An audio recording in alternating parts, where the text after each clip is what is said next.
সমালোচনা তীব্র হচ্ছে চারদিকে। একের পর এক ভুল, একই ব্যর্থতা। পাওয়ার প্লেতে পার হতেই যেন থেমে যায় বাংলাদেশের ব্যাটিং ছন্দ। মিডল অর্ডারে দায়িত্বহীন শট আর এলোমেলো সিদ্ধান্ত হারাচ্ছে গতি, ভরসা ও ম্যাচ। পেসার তানজিম হাসান সাকিবও ক্ষোভ চাপেননি। তিনি বলেন, তাদের সুযোগ ছিল ম্যাচটাকে আরো গভীরে নিয়ে যাওয়ার।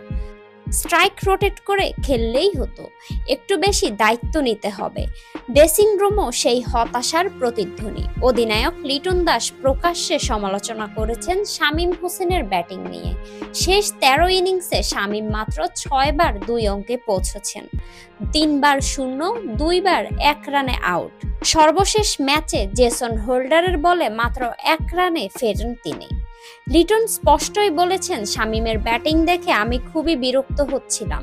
সব সময় শুধু মজা করে খেলা যায় না, দায়িত্বও নিতে হয়। তার এই বক্তব্যে টানাপোড়েনের গুঞ্জন উঠেছে। দলীয় সূত্র তা ভিত্তিহীন বলেছে। এখন প্রশ্ন, হৃদয়, শামীম ও মিডল অর্ডারের অন্যরা কি ছন্দে ফিরতে পারবেন, নাকি একই দুর্বলতা আবারও থামিয়ে দিবে দলের চলা? টি-20তে নতুন স্বপ্নের বছরটি শুরু হয়েছিল আশায়, কিন্তু দায়িত্বহীন ব্যাটিং সেই